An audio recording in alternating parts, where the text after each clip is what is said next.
Operation Domination is underway. The ultimate game plan to dominate your NFL experience. With your hosts, Dan You gotta be confident about your Achilles when you show up. Thornton, Yeah, I mean, I got it. and Adam LaRue. Don't hope to be great and dominate. Well, all right. Welcome into another edition of Operation Domination with another injury inquiry episode. It is week 8. We not only have Byemageddon, but we also have a ton of people that we have a lot of questions about heading into this week, just to make things really interesting. Like this season, and maybe we say this every year, I don't know. I can't remember. It doesn't feel that way, though.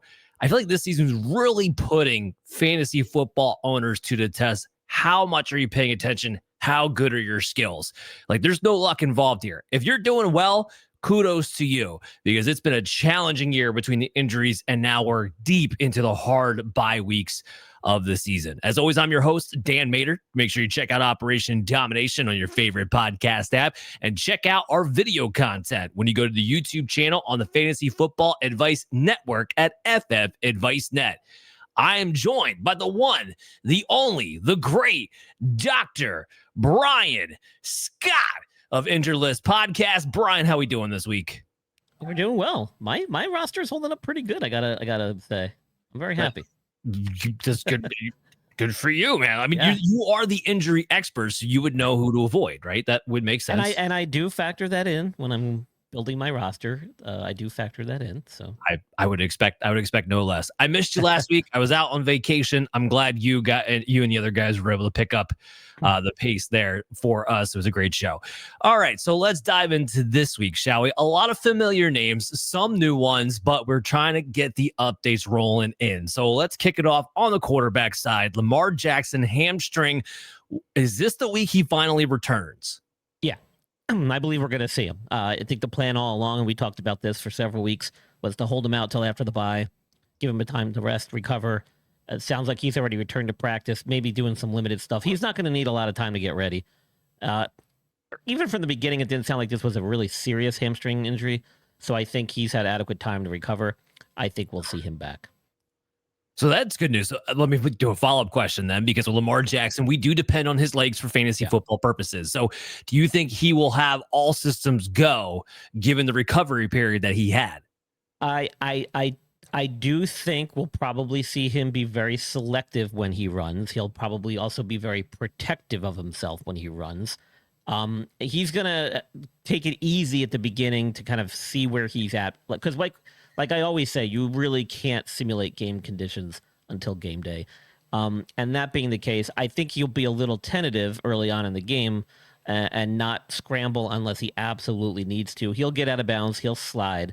He'll do whatever he has to do to not injure himself further.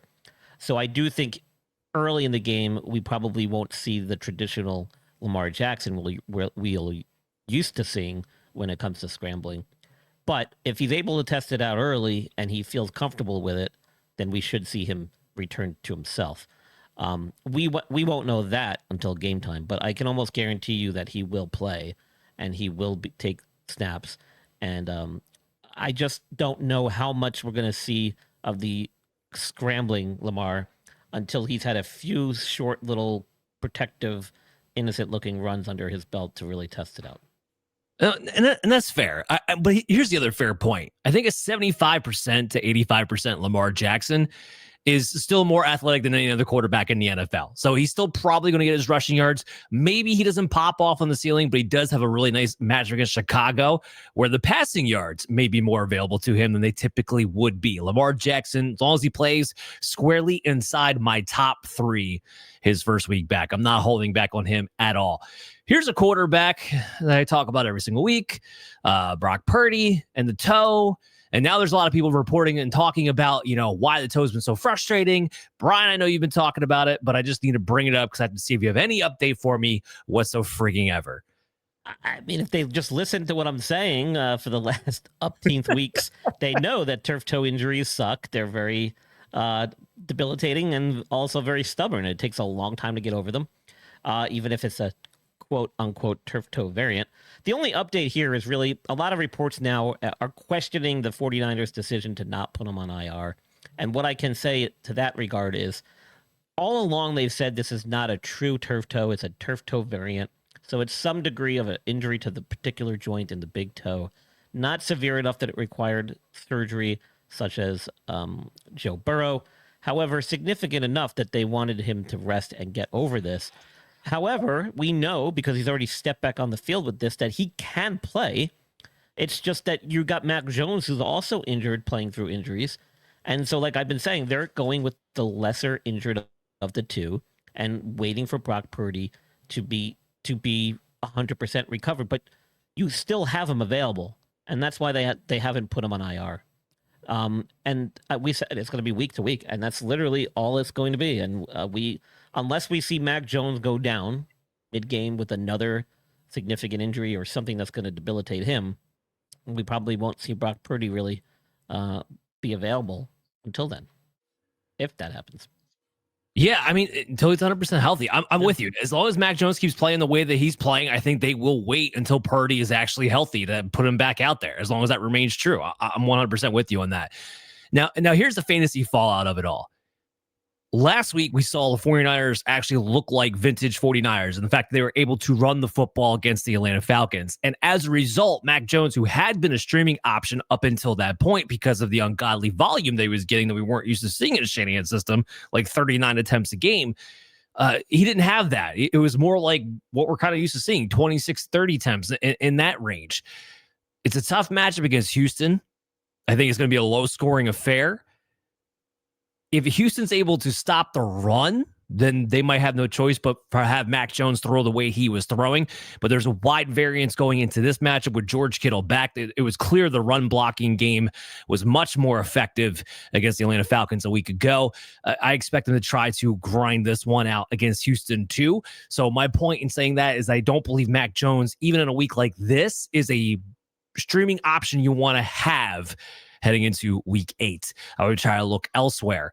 Jayden Daniels, I mean, the news broke. He's already ruled out, but there was talk about, his hamstring's not that bad. We'll see. We knew the week 1 back from an injury like that was going to be questionable, but how long do you think he stays out with this injury?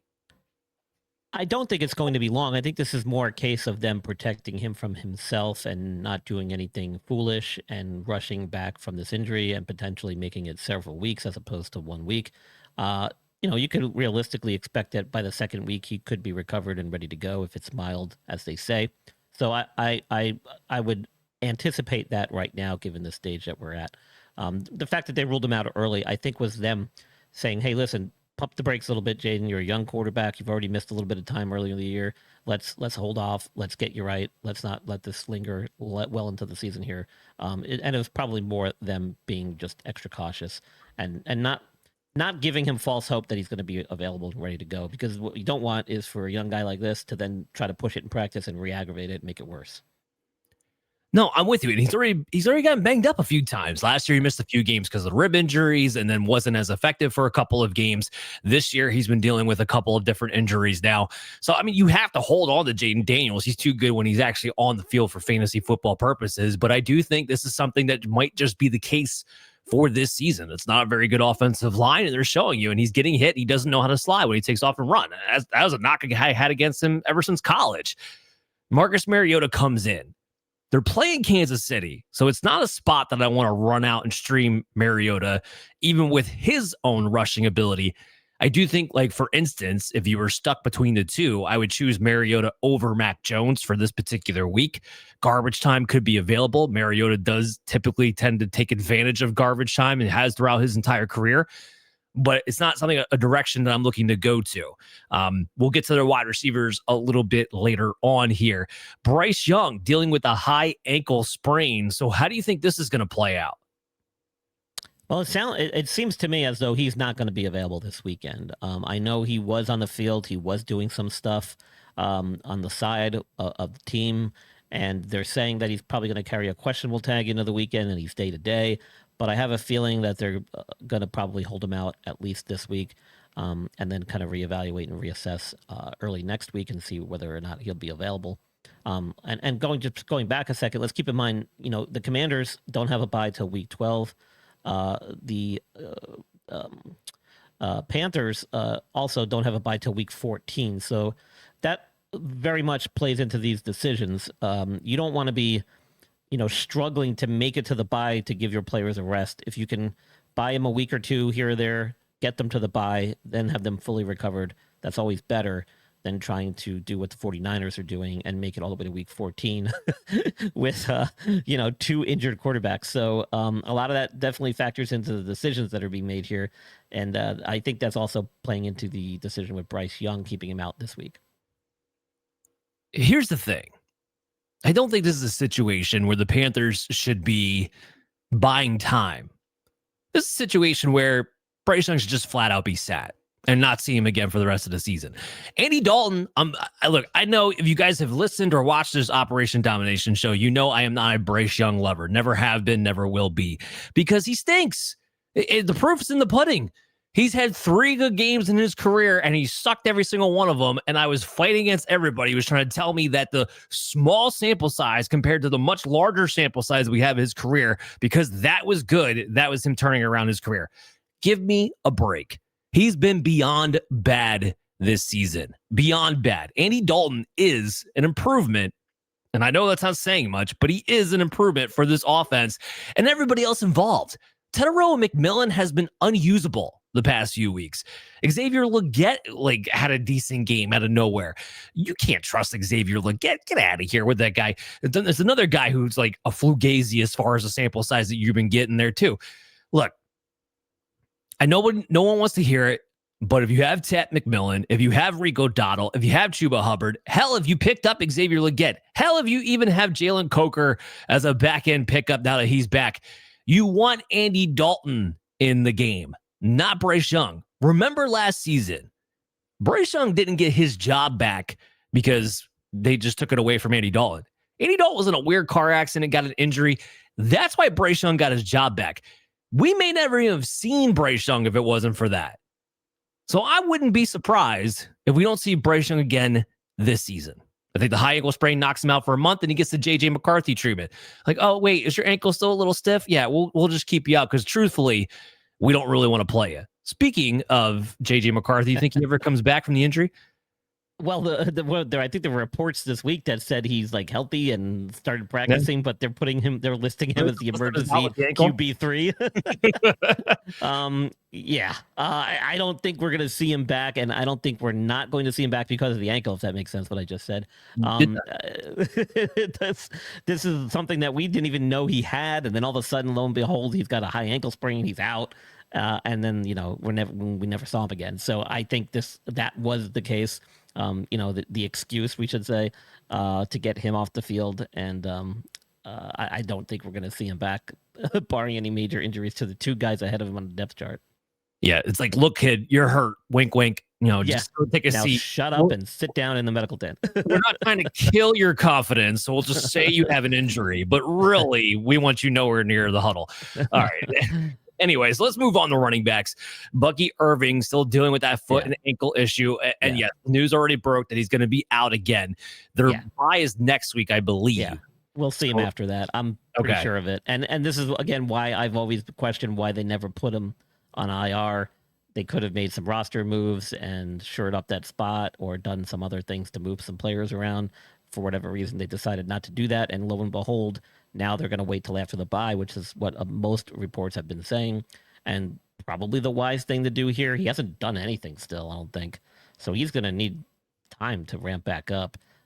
What he's been doing on the side, I'm not sure. But just kind of mind-boggling as to why they didn't put him on IR with multiple injuries, not just one. No, and that's fair. But I'll make this point. And I could have made this point for the 49ers and the whole Brock Purdy thing too. This is a team that's really banged up, who has a lot of guys on IR. There's only so many IR spots that you can designate for return throughout the season. Some of that does come in the factor, especially if you have a player that maybe has a chance to come back within around that 4-week timetable. Sometimes that plays a factor when you're as banged up as the Bucs are. And even, like I said, I can make the same case for Brock Purdy and the 49ers right now too. Yeah. Kendry Miller. So we know he's done. ACL. Yeah. Goodbye. What kind of ACL was it, out of curiosity? Do you know? As far as I know, there hasn't been much detail about it. It sounds like it was a pretty straightforward one. It was not a non-contact one. So now, that being the case, you do worry about potential injury to other structures in the knee. The problem here really is timing. It's definitely going to go well into next season, his recovery. So we won't see him probably ready by preseason. I'd be shocked, to be honest, if we see him back week 1. He's probably going to start training camp on PUP, is my guess. And that's being generous. I know the timetable is usually 9 to 12 months, and 9 months, theoretically, he could be ready. I just think the way things are going last few years with how these guys are kind of taking their recoveries and stuff, I just think that year mark has become kind of more the gold standard nowadays. It's a real shame because Kendry Miller was finally getting an opportunity to be something. I mean, Dennis Allen wouldn't let him be anything.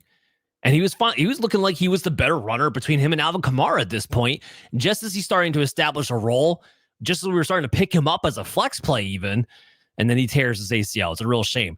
And Kendry Miller was a guy I featured on my NFL pre-draft injury special that I do every year. The year he came out of TCU, I think it was 2022. He had a history of knee issues dating back to college. You have to wonder if that maybe didn't contribute in some part to his injury now. But whether that be the case or not, here we are. And so, yeah. Yeah. If you own Alvin Kamara, this was good news for you guys because, well, he was losing touches, and Kamara's not efficient as a receiver or a runner anymore. You still like him better as a receiver, but he's just not efficient in his game at this point in his career. So volume really needs to be key. And Devin Neal, at least to this point, has not shown any signs of being worked in by this coaching staff the way that they were starting to work in Kendry Miller. And I don't expect that to be the case. So Alvin Kamara does get a little bit of a bump up due to volume moving forward at this point. But that's about it. Nothing to ride home about. Maybe if someone's desperate running back, maybe take the opportunity to try to trade them if you possibly can. There are a lot of teams who are desperate running back, especially this week. I can't tell you how many teams in my leagues are rolling out like Woody Marks and Kyle Monungai because they just have no other running backs to even turn to. Everybody else is either hurt or on bye. Speaking of injuries, and I know this injury episode, but I'm looking at this list of wide receivers, and it's literally like a honey-do list that I get every weekend. It's long as can be. All right, so we got Nico Collins first, and this one's pissed me off. Concussion, what's the update that you have? Yeah, he's in protocol. I don't think he's even done anything the last 2 days. No. Likelihood of him clearing concussion protocol at this point is pretty low. I think they've already said, a lot of reports that were saying that he's already kind of getting the doubtful tag, which means there's a 25% chance he's going to suit up. It's probably even less if you're on concussion protocol now. It just really stinks when you get, it stinks when you get a concussion, period, but especially when you get it on a Monday. Because the odds are just real slim that you're actually able to clear all the stages that you have to clear coming up in that following Sunday. I mean, just like, it's bad enough that the Texans offense is just completely inept and that Nico Collins, who we know is a stud, can't quite get going because the offensive line and the offensive play calling is just terrible. And I do purposely say offensive line and offensive play calling. I am not one of these people laying the blame at CJ Stroud's feet. Yes, he has happy feet because he's getting killed and his offensive coordinator is a moron. Let's not lose perspective here. I'm sick and tired of seeing this like, oh, well, he lost it. He's not good since his rookie year. It's what happened to Mac Jones. Look at Mac Jones now. Oh, he's in a real system with a real coach. People are like, well, we want him as a starter now next year. All of a sudden, he's got trade commodity. Just stop it. CJ Stroud is good. They need to fix the rest. Hopefully, Nico Collins, though, can still salvage and become a wide receiver, too. Not going to be the wide receiver you drafted him to be this season. I don't believe at any point in time because it's just that broken. But I do think with the volume he was seeing and his talent, he can still be a wide receiver, too, the rest of the way. Hopefully, we'll get him back after this week, and there won't be an injury that keeps him out for multiple weeks, as we have sometimes seen concussions do in the past. Speaking of teammates, and we're getting alerts here. Speaking of teammates, that might have been mine. Good. Christian Kirk hamstring. Anything there? Yeah. So some reports have said that this was an actual re-aggravation of a prior injury, and if that's the case, that's pretty bad because that means this could be extended time absent. I don't think he practiced the last few days. and it sounds like this could be a week-to-week thing. Not good. We talk about this a lot too on the show, Dan. The re-injury rates for hamstring injuries are very high in those first few weeks that they come back or that you're cleared to start playing. As high as like 20 some odd % within the first, I think, 2 or 3 weeks. So it is a known problem and a known risk when you step back out on the field, which is why these hamstring injuries get treated so conservatively. And this is a classic example. Yeah, if I remember correctly, I believe Christian Kirk had his hamstring injury pop up last Friday. And then all of a sudden he was inactive. That's why it was kind of unexpected going into the week. Here's another point. It just brings you back to the Texans. Here's another point about him. What did you draft 2 Iowa State stud wide receivers for if you just refuse to use them? I mean, Christian Kirk's out. Nico Collins is probably going to be out. And I still had to sit there and watch Xavier Hutchinson and Braxton freaking Berrios play ahead of Jalen Noel and Jayden Higgins. This week, one of those rookies is going to have to play because they play a lot of 3 receivers and somebody's got to be on the field. But their refusal to use these guys they drafted high to begin with is blowing my mind. But what would you expect from a guy who derives from a Patriot system in Nick Caley? What a moron. Anyway, so let's talk about A.J. Brown. And I wasn't going to bring this up. It doesn't seem like there's a ton of concern, but he did miss 2 days listed with a hamstring injury. So I thought it was worth at least mentioning, Brian. Yeah, I think it is too, because I have him on my roster and he's been balling out the last couple weeks after a slow start this season, and some rumblings that he wasn't happy in Philly. But I think this is more of a precautionary thing. He's been playing well lately. I didn't see any effects of a hamstring issue last weekend. I think this is just more of a veteran precautionary move. Give him some time to rest. He might have felt some soreness in that hamstring, and they didn't want to risk anything. I guarantee you he's doing some work on the side, getting some treatments with the training staff. I think we'll see him though this weekend. Okay, that's the good news there. Mike Evans, bad news. Oh, what a brutal thing. Comes back from his injury, his hamstring injury, gets back on the field, and just lands real weird, like on his shoulder, broken collarbone, calling it out for the year. So here's, give me a breakdown of the broken collarbone injury, but also, what do you think this means for Mike Evans' career at 32 years old? Well, for one, it sucks because, he came off a hamstring injury, which I think he's actually dealt with the last few seasons. He might have been on our injury list a few times over the last couple of seasons with hamstring issues and various other ailments that have kept him off the field for one reason or another. And then goes down awkwardly on this attempted catch over the middle on a deep pass from Mayfield and lands not just on his shoulder, but on his head, has a concussion and a fractured clavicle. He's been banged up a lot. And the later you get in your career at this position, statistically, we know the chances of you participating the following year drop exponentially. So it definitely works against him. This is not necessarily a tough one to come back from because it's a upper body injury, and receivers are really dependent on their legs and their agility and their speed. They're going to fix it surgically, so it's pretty much guaranteed to heal by doing that. However, it means an 8-week absence at the minimum. So he's been placed on IR officially. They never said it was season ending. They said there is a chance that he might come back. I just don't think we're going to see it just because of his age and because of the amount of injuries he's dealt with over the years. It's unfortunate. This will certainly make a guy like him look in the mirror and really question his passion for the game still and whether or not he thinks he can compete at this level year after year. Or even want to. I mean, we'll have to see. I do think we're going to see Mike Evans on a football field again. I don't think this is the last time we see him. And look, the Bucs are a team right now that look prime, like a prime candidate that could go into the playoffs on a decent run. And I could very well see him being back if they get into the second or third round of the playoffs. It's quite possible in this situation. But what I will say is I don't think, being that we're in week 8, you're going to see him be relevant for the fantasy football season. So I'm okay going ahead and dropping Mike Evans. I don't think he comes back any earlier to actually help you out. What the heck is going on with Chris Godwin? I wish I knew. I haven't heard much new news, but I'm still sticking with my original theory is that he has some type of stress fracture in his fibula. They're saying not related to the surgery he had, but I think it has something to do with the surgery he had, because if they did put a plate or some type of hardware in there, sometimes you will get what's called a stress riser, which is where the interface between the hardware and the natural bone can sometimes cause a stress reaction or a stress fracture. Kind of came out of nowhere. Nobody really even can pinpoint whether or not there was a specific injury that caused this. And I'm sticking with that. They're saying week to week, and I think that's why. Is because of the nature of this injury. It's not necessarily something that requires emergent surgery or urgent surgery or immobilization per se. It just requires like monitoring and treating the symptoms and allows them to weight bear. Now, I don't know if he's been in a boot. I don't know if anyone's seen him on crutches or anything like that. I haven't seen reports of that. So I don't know what else it could possibly be, to be honest with you.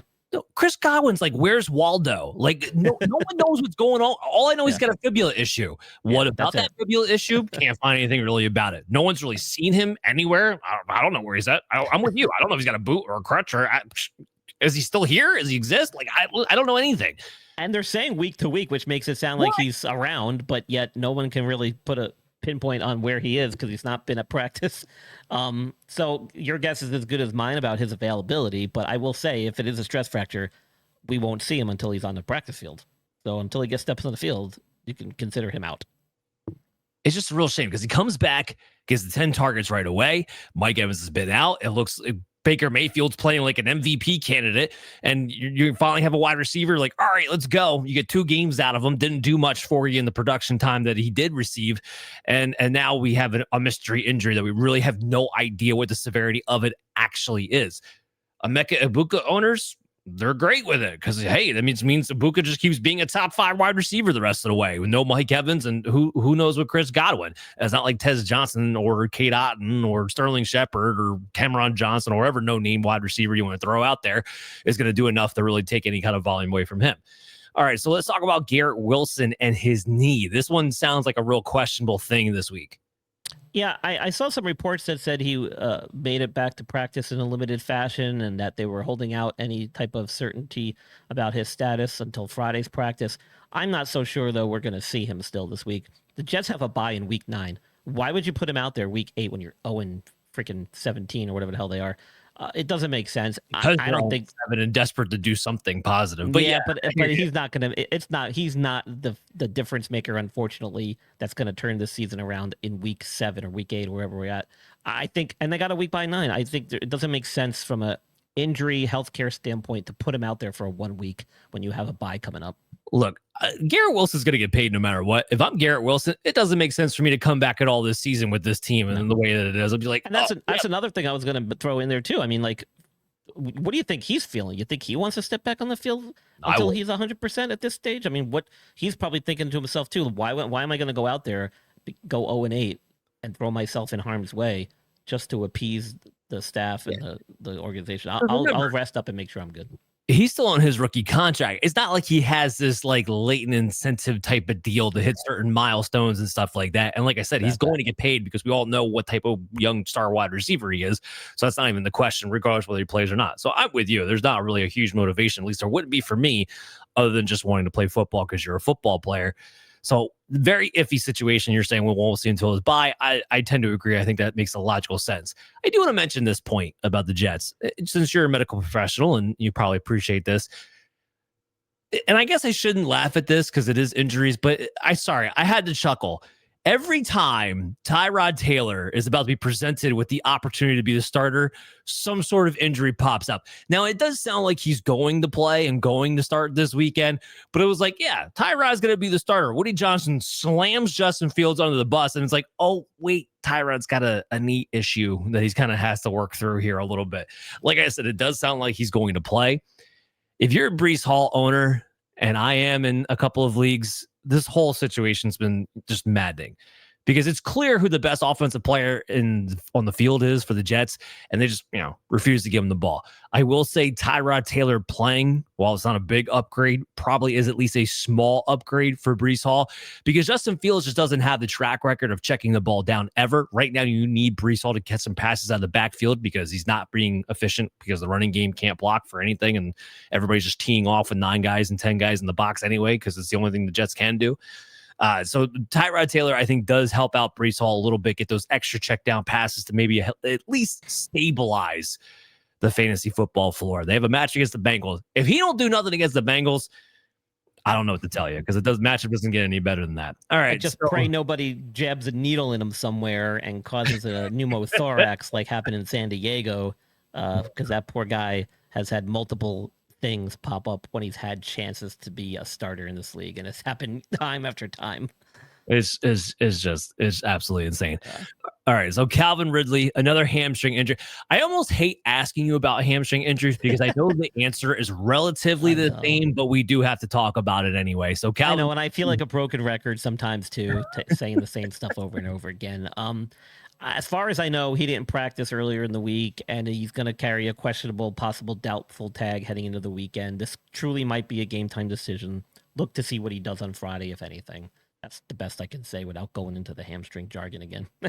Well, and here's the other problem with that is that being how bad the Titans are, Ridley's nothing more than a low-end wide receiver 3, even if he's 100% healthy. So I would be looking for other options, if at all possible, regardless of whether he's going to be active. I'm with you. I don't think it's going to happen. Washington Commander receivers. Well, we know we're not going to have Jayden Daniels. It's going to be Marcus Mariota. We didn't have either of the receivers last week in Deebo Samuel, Terry McLaurin. Do we get him back this week? Quad for Terry and heel still for Deebo. Well, it sounds like both of them actually stepped on the field and started doing stuff. I think McLaurin actually got a full practice in, which is kind of surprising. I think I saw some video clips of him too, and he looked like he might have been favoring the right side a little bit. Whether or not that's the injured side, though, I don't know. But it sounds like he's ready to go, and it sounds like Deebo is also trending toward playing. They're saying that even though he missed a practice earlier in the week, it was more of a precautionary measure and that he's trending toward playing. I think both are going to be listed as questionable, but I think they'll both be suiting up and playing this weekend. Look at that. Some good news finally on the wide receiver front. I know it took a while to get there, but we did finally get there. Playing against Kansas City with Marcus Mariota, I'd be surprised if you had a better option, Terry McLaurin or Deebo Samuel, especially in a week like this. However, I would still rank both of them, given the matchup, given they're coming back from injuries, especially McLaurin, who probably will need some time to get ramped up to get back up to snuff in any way, as wide receiver 3s heading into this week. So startable, but I wouldn't expect any high ceiling potential out of them for this week. Ricky Pearsall. Here's another player they keep telling me is day-to-day, week-to-week, and yet I still don't see him out there practicing. Yeah, I don't see him coming back anytime soon right now. Not the way it's looked. Again, didn't step on the field. Haven't gotten much as far as updates about what they're looking for or what he's doing. But yeah, it's not looking good. And again, we talked about the 49ers. They got a week 14 bye. He's not on IR. And maybe this has to go back to what you were saying earlier about, limited IR transactions available to each team and personnel moves and stuff. But, this has been an extended absence already, and it looks like it's not ending anytime soon, unfortunately. So it was a PCL injury. What is the typical timeline behind a PCL injury? Well, it really depends on the severity and how much swelling there is in the knee, whether or not he's dealing with any instability issues. And that's really the big concern with PCL injuries, is if it does cause any stability issues, those are about the only time you'll see these get repaired or reconstructed. It's not like an ACL. It functions in a similar fashion, but it's not nearly as vital to the overall stability of the knee. And for that reason, a lot of times we can tolerate even full ruptures of it, assuming he doesn't develop any functional instability or clinical instability. So, and some of that's subjective, some of that's objective. It's kind of a mix of the two. But the thing is, until you get on the field, it's hard to really assess that from a subjective standpoint. So he could possibly just still be dealing with pain, inflammation in the knee that's really setting him back. And I'm going to kind of tie this into Malik Neighbors. There were some reports and things floating around social media, like, why hasn't he had surgery yet? We're almost 3 weeks after his injury here, and apparently he's still not had surgery. That's not unusual. When you have a major ligament injury like this, you'll get a lot of bleeding inside the knee. You'll get a lot of swelling and edema that builds up in there. And that can really hamper a player's ability to recover enough to go through the surgical procedure to reconstruct the ligament. And Ricky Pearsall could be dealing with something similar, even though surgery is not on the horizon. He could have quite a bit of an effusion in the knee, edema in the knee, that's causing him to have limited range of motion, pain issues. And that may be the thing that's preventing him from stepping back on the field. In Malik's neighbor's case, that's something that can severely be a detriment to his recovery if you prematurely rush him to surgery to fix that ligament when he's dealing with those symptoms, because that'll have a much more negative outcome in the long term. So some of the physicians, some of the practitioners will have the player or athlete or patient do some type of what we call prehab, where they're basically doing therapy in order to regain some of their motion, get rid of some of that swelling prior to the surgery, knowing that they're going to have to redo all that stuff again afterwards. But you want the knee to be in its ideal a condition before undergoing major ligament reconstruction. And so the Ricky Pearsall thing may be kind of similar to what Malik Neighbors is dealing with in that regard. All right. That's the reason I asked the question, because now we're going on 3 weeks of him being out. And I'm just trying to get an idea of what the real timeline is, because the 49ers are going to keep telling us week to week, day to day. Yeah. We have no idea if that's actually true, because it's the San Francisco 49ers. So they lie all the time. Yeah. So it's fine. So I wanted to get an actual idea of what a timeline of that could be. I do think we're going to see Ricky Pearsall again at some point this season. I just wouldn't necessarily bank on it being within the next week or two. That's all. That's, I guess, kind of how I would approach this. Notice Juwan Jennings is not on my list.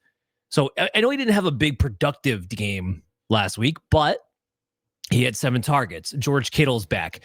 I think the days of Kendrick Bourne popping off the screen are probably over at this point with those two back and getting more healthy, even with Ricky Pearsall off the field. So I just wanted to mention that. Another player dealing with concussion, Josh Downs. What do you have here? Not much. It sounds like he's still in protocol. I don't think he did anything the last couple of days still. So the later you get in the week here, the more difficult it could be. That's I don't really have much more than that on him. Hopefully, but and the issue with this one was that it kind of popped up in a weird time, because he completed the game, and then it sounded like he had concussion symptoms afterwards.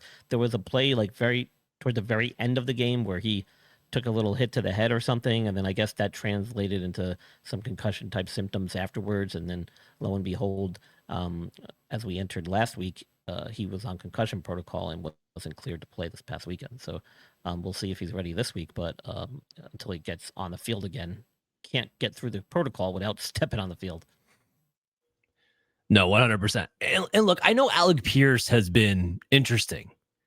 And in the match against Tennessee, there's no one here to tell you that he won't be interesting. Like, I have him ranked, though, still more as a wide receiver 4 this week, because it's against the Titans. There's really no reason the Colts are going to have to go outside of Jonathan Taylor, Michael Pittman, and Tyler Warren to take care of the Titans. In fact, I'm actually even a little bit concerned about either Pittman or Warren, because I know who is getting the ball for sure, and that is Jonathan Taylor. And he by himself could just run the Tennessee Titans off the field. 100% possible. So I'm definitely still playing all 3 of those players. I just don't know if there's room for another player outside of a one-shot type of situation to really have a ton of fantasy value heading into this week. So Alec Pierce, he's a desperate play, sure, because of the matchup. It could just take one catch, but there might not be much reason to get him heavily involved either. All right, so let's talk your team a little bit here. Darius Slayton, maybe he's nearing a return. I don't really care much. He's got to work on his hands before we worry about his hamstring. He had some pretty miserable drop passes the week he played, and then had a hamstring injury, of course. Can it be worse than Jalen Hyatt, though? No, they're both kind of equally worse.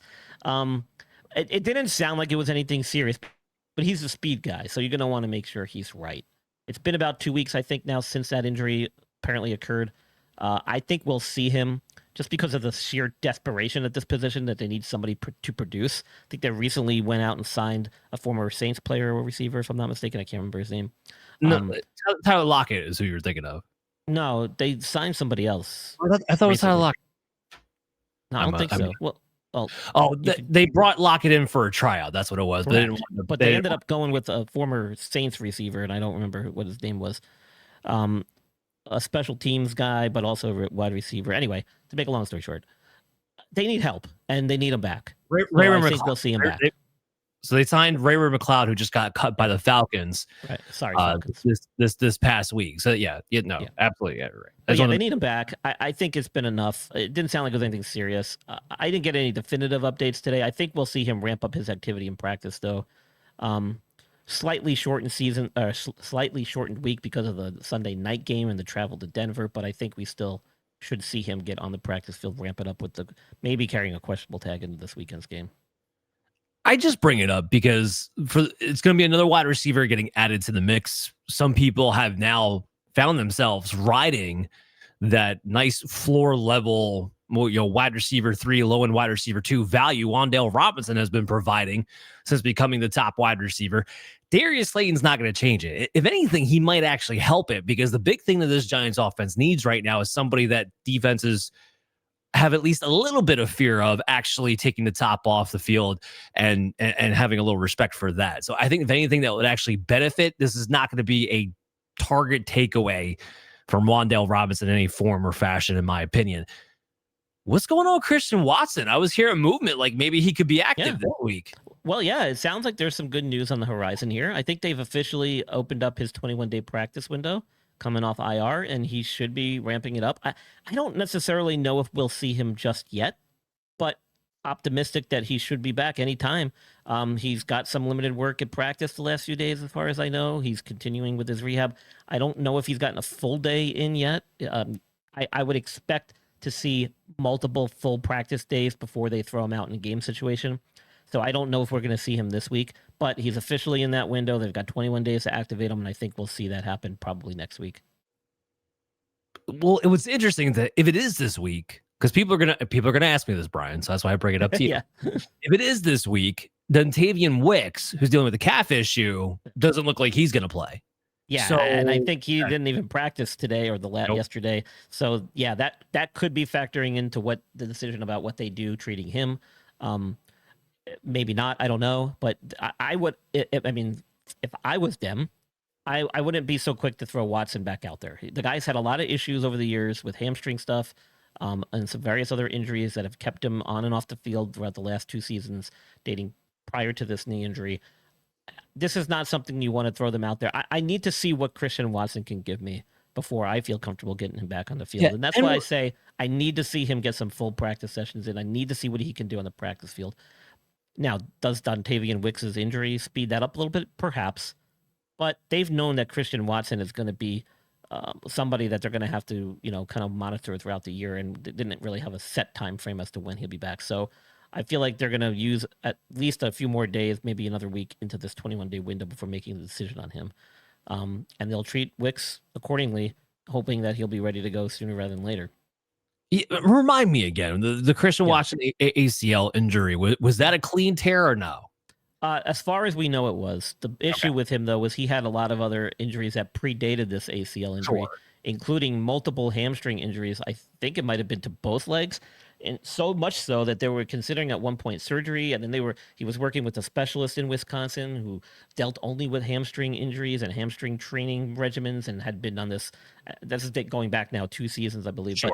But, so that that I'm sure that factored into maybe what they found surgically when they were repairing his knee. It may have contributed to his injury in the first place, which is kind of concerning if that's true. So yeah, I mean, that's what I'm saying. Like, I don't think whether he had a straightforward ACL or any other ligament injury or a mechanical structural injury there, I think they're going to just be cautious with him coming back too soon. So I think we need to see him get some full days in. Well, I'm with you. I wouldn't trust it until we saw him get some full days in. I wouldn't trust it until I saw him playing a football game. Because to your point, I got to see what he even looks like. Does he still have his juice? Because he's a guy who is being dependent on being a big play wide receiver. I know I'm going to get asked the question because people are like, well, it's Byemageddon. I got a bunch of guys hurt. I got a bunch of guys on bye. Yeah. Can I plug and play Christian Watson if he plays with Dontavian Wicks out and hope that I get a big play? My answer to that is no. I would not play him no matter what this upcoming week, even if he is out there and active. But I did want to ask you that question because maybe it gives you a little bit of a better chance that it's something that, while it can't be not going to be the first week back, that maybe sooner rather than later, like maybe this season, if he does have that juice left, that we might actually get to see it this year. We're guys like Brandon Ayuk, where I still worry, like, even when he does come back, I don't know what he's going to have because it was such a bad ACL injury. If he's even going to look remotely like himself, even when he does return this season, Watson may not be quite to that level. I just did that to bring that part up. All right, so let's dive into the tight ends here. Darren Waller dealing with the pec issue.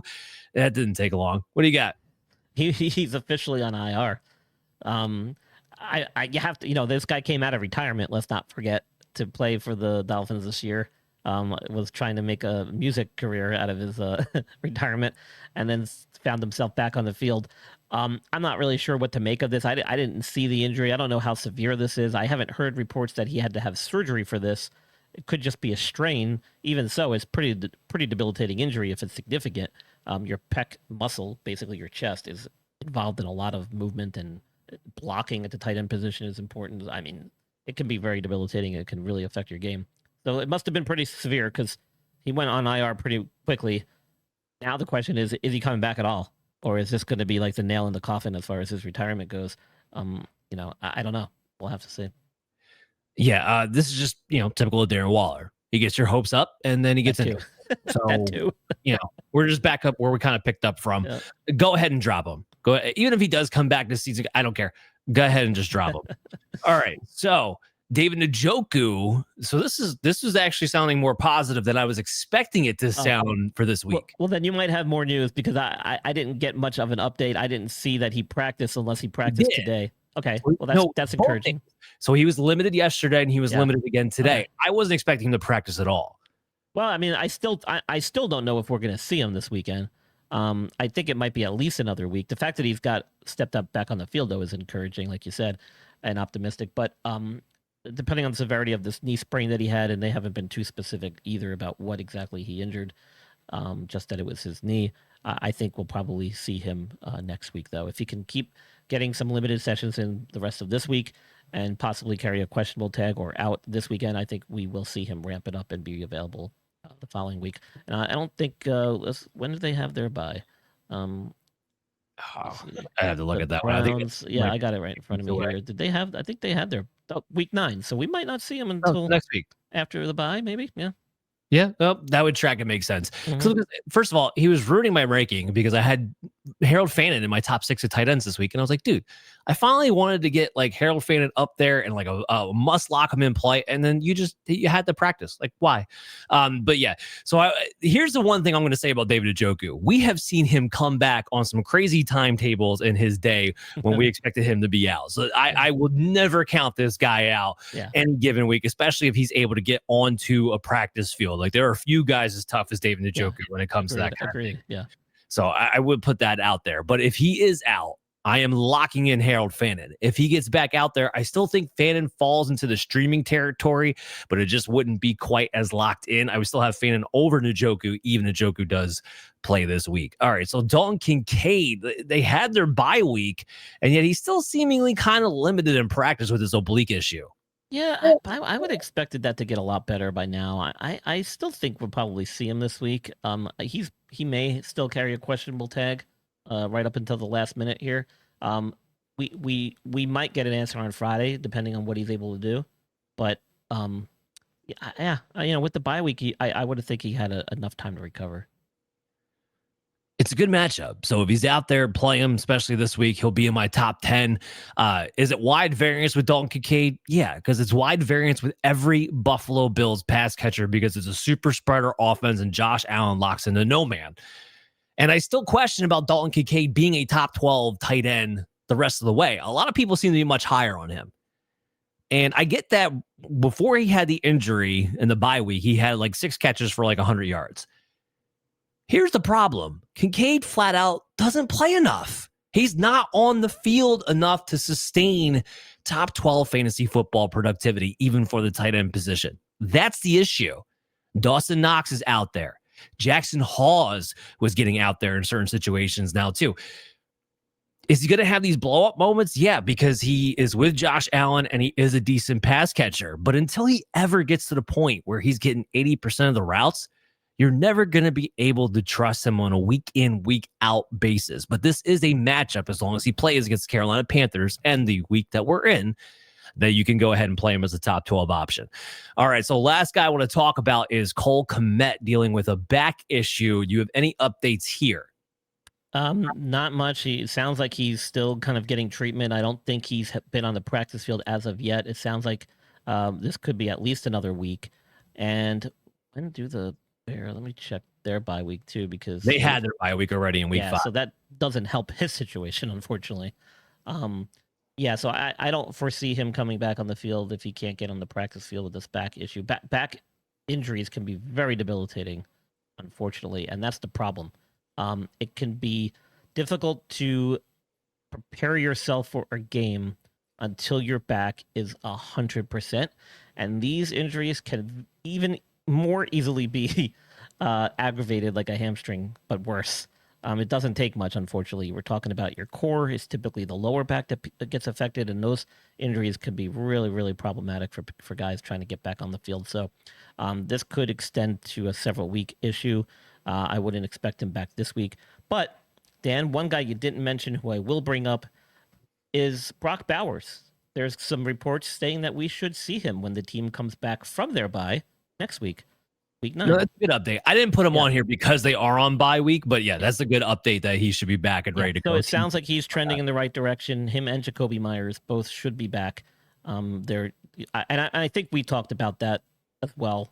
There's no reason to rush a guy like him back with a bone bruise that he was dealing with and a PCL injury, which is even more significant than Ricky Pearsall's, or maybe they're about the same. Maybe that's why Pearsall's struggling too. But yeah, they did the right thing. They kept him out until after their bye. It sounds like he's doing great and should ramp up his activity. We should see him next week, so that's a good sign for that tight end. And there's no reason to rush him back when, again, it's another team that's an atrocity. So, how much do you want to play a guy in that situation? Just to piggyback on the Cole Kmet situation real quick. First of all, back issues suck. You're a tight end. You're asked to block and be a receiver. It's a very difficult injury to manage, especially if it is significant. Colston Loveland owners are seething right now. Like, finally, this is the opportunity we've been waiting for. Look, it is a good match against the Baltimore Ravens. He should get more playing time with Cole Kmet, which has been the biggest hindrance to him actually doing anything.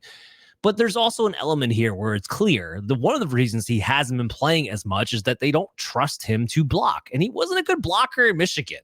I brought that up too. He's never graded out well. He's not a power blocker. He's fine as a flanker blocker. Like, put him up in a corner. Sure, he's bigger than the other guy. He might be able to swallow him up and get in the way. But they might find reasons to not put him on the field as much as you would want him to. Remember, Luther Burden is still not playing as significantly as he should, and they're not even utilizing DJ Moore. That's not even holding Luther Burden back. Right now, the only guy who plays consistently as far as the pass catchers are concerned are Rome Odunze, and he's a little bit of a cold streak. Yes, it's the Baltimore Ravens. Yes, it's a matchup where I would want to play Rome and Caleb and, of course, DeAndre Swift and all of that. But I would still think you might have a better option than Colston Loveland for this week. Wait to see if they actually trust him enough with Cole Kmet out and playing enough before you go ahead and just plug and play him in. DFS, take a shot, fine, go for it. Your redraft leagues, maybe wait one more week. That's going to do it for the show for today. I hope you guys all enjoyed it. Brian, love having you on as always. What do we got to check out that you have coming up right now? Yeah, so I've been doing these Tuesday morning podcast episode releases on our YouTube channel at That Sports Podcast Network and wherever you find your podcast shows.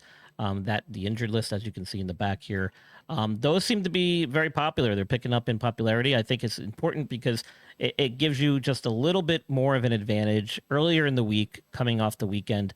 We'll touch upon some injuries that occurred Sunday and Monday night, and even update some injuries that maybe have occurred on the Thursday night game from the weekend and the week prior.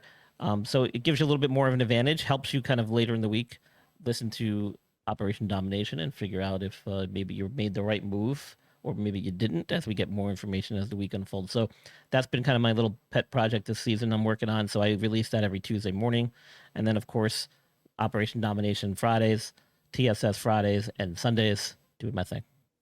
All right. Love it, love it, love it. Speaking of Operation Domination, download us on your favorite podcast app and check out our video content when you go to the Fantasy Football Advice Network YouTube channel at FF Advice Net.